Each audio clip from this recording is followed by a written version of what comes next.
She first performed as a baby, taken onto the London stage by her proud grandmother when she was just a few weeks old. Since then, Glynis Johns has been a bikini-clad pin-up, a famous character actor, an Oscar nominee, and a BAFTA award winner. The British actress has appeared in countless films, being perhaps best remembered for starring in Mary Poppins, alongside everyone from David Niven to Sandra Bullock, and later in much-loved TV shows like Batman, Scooby-Doo, and Cheers. What's most remarkable is that her stage debut as a baby occurred 100 years ago this autumn, which means she is fast approaching her centenary. And, since the deaths in recent years of Zsa Zsa Gabor and Olivia de Havilland, she's acceded to the unofficial role of the world's oldest living screen star.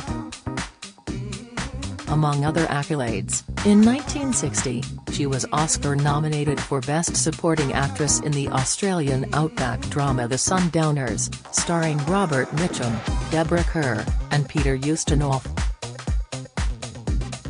Now there are growing calls for her incredible career and longevity to be marked with a damhood. As her grandson Thomas Forwood told the Daily Express, Glynis had simply the most extraordinary career. It would be fitting to mark that formally. The actress and dancer, now retired, lives in a residential care home in Beverly Hills, California, and stopped giving interviews when she reached her 90s, but she has a raft of fans who are happy to sing her praises. Among them is Labour MP Chris Bryant, who has held the shadow brief for both arts and culture and media and sport. He summed up her decades in film and TV, saying, "What a star Glynis Johns is, a lifetime ambassador for the creative arts in the UK and particularly Wales." Mr Bryant, whose Rana constituency is close to Pembroke, where the star's family came from, added, "Glynis's CV stands up strongly when compared to fellow actors of her generation and younger like Angela Lansbury, Judi Dench, Joan Collins, and Maggie Smith, who all received damhoods, so it would be nice if the government could make the same gesture for her as she turns 100. She would certainly be a popular appointment in royal circles." She met members of the royal family many times, including the new Queen Elizabeth at a premiere for Rob Roy in October 1953. Glynis, whose 100th birthday falls later this year on October 5, was actually born in South Africa, where her parents were on tour, but was back in England for that auspicious stage debut just a few weeks later. Don't miss: Keir Starmer to hand vote to EU nationals if Labour wins next election. Latest, entitled "Idiots Are Real Reason You Can't Get Through to a Doctor GP Receptionist." Latest, Zelensky breaks silence after explosive plan to strike Russia leaked. Latest, her father was a touring actor at the time. Proud Welshman Mervyn Johns was a household name actor in the early years of British cinema, and Glynis's mother was a concert pianist. That grandmother who took her on stage was a virtuoso violinist. Glynis was clearly destined to perform, it was in her genes. With her fizzing energy, bright-eyed charm and signature husky voice, she would go on to be a staple star of stage, film and TV for decades. By the age of 5, she had joined the London School of Ballet and won a series of gold medals. In the class 2 years below her was Angela Lansbury, future star of Murder, She Wrote, who died last year aged 96.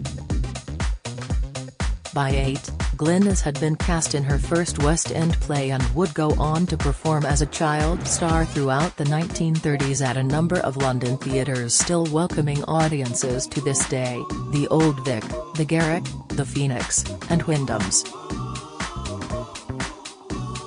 She made her film debut in 1938 in the Yorkshire drama South Riding, which was remade for television in 2011. Other film parts followed, including the 1939 thriller On the Night of the Fire, in which she starred opposite a smoldering Ralph Richardson.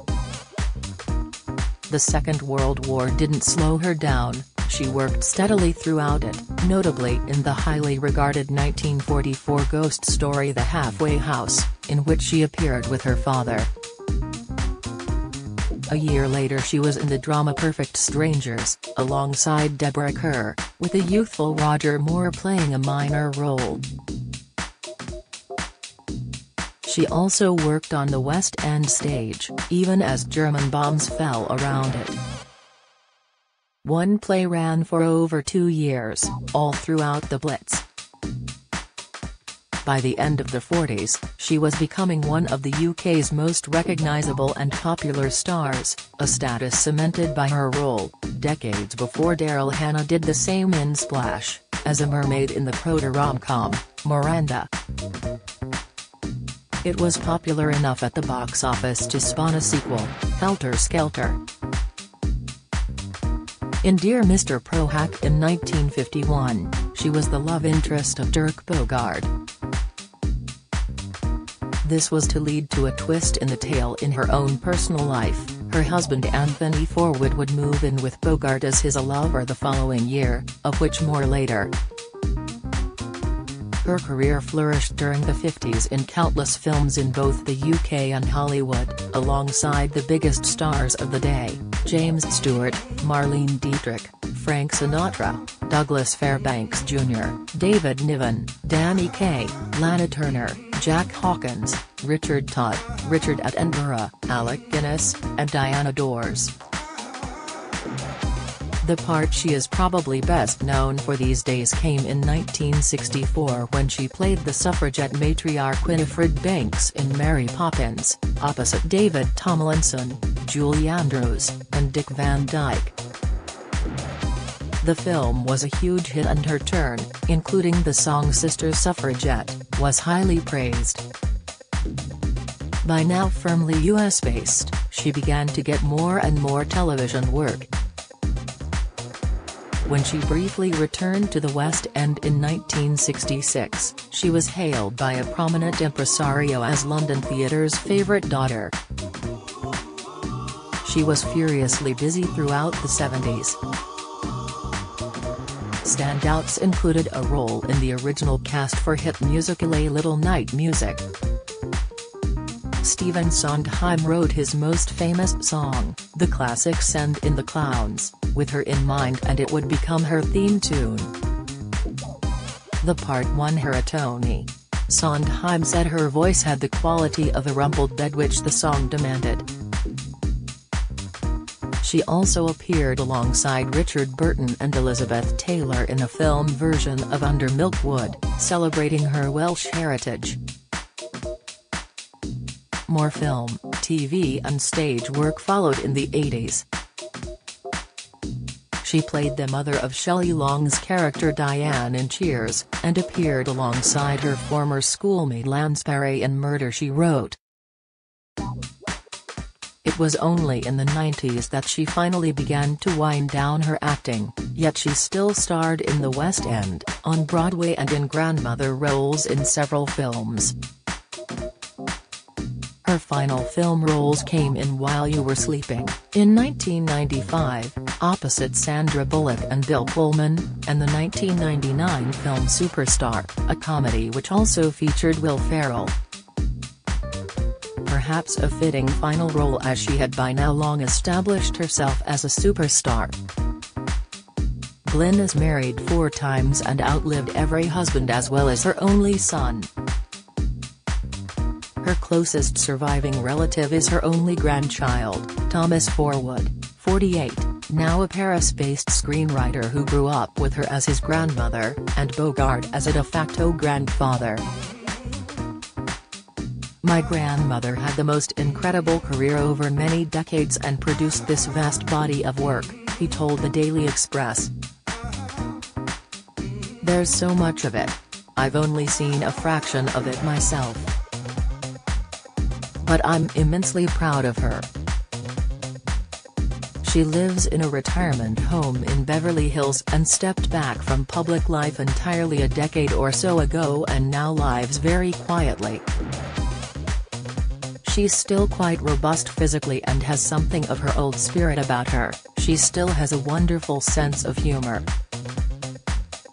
Thomas continues, "It was strange growing up and saying to my friends, 'Oh, my grandma was in Batman,' or seeing her in Mary Poppins. Of course, she came across as supremely confident, but in private she suffered quite crippling stage fright that she never really got over, only managed, so that makes her career even more remarkable."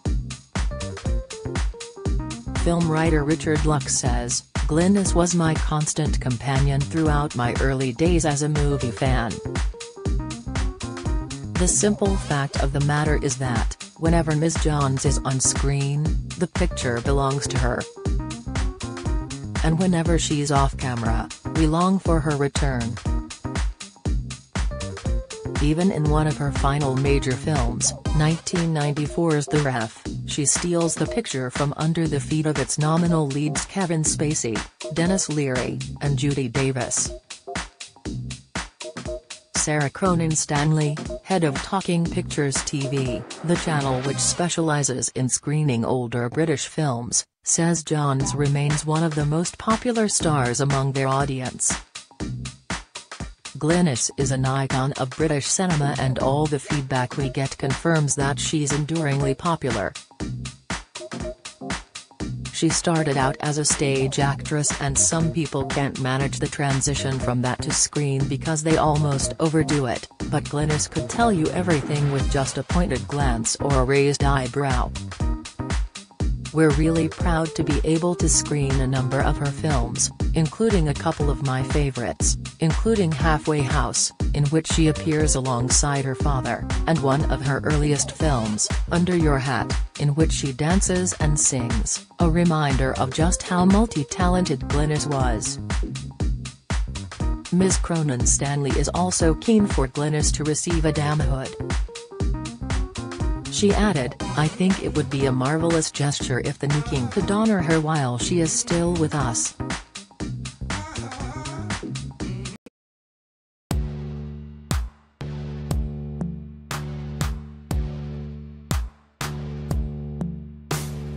Good.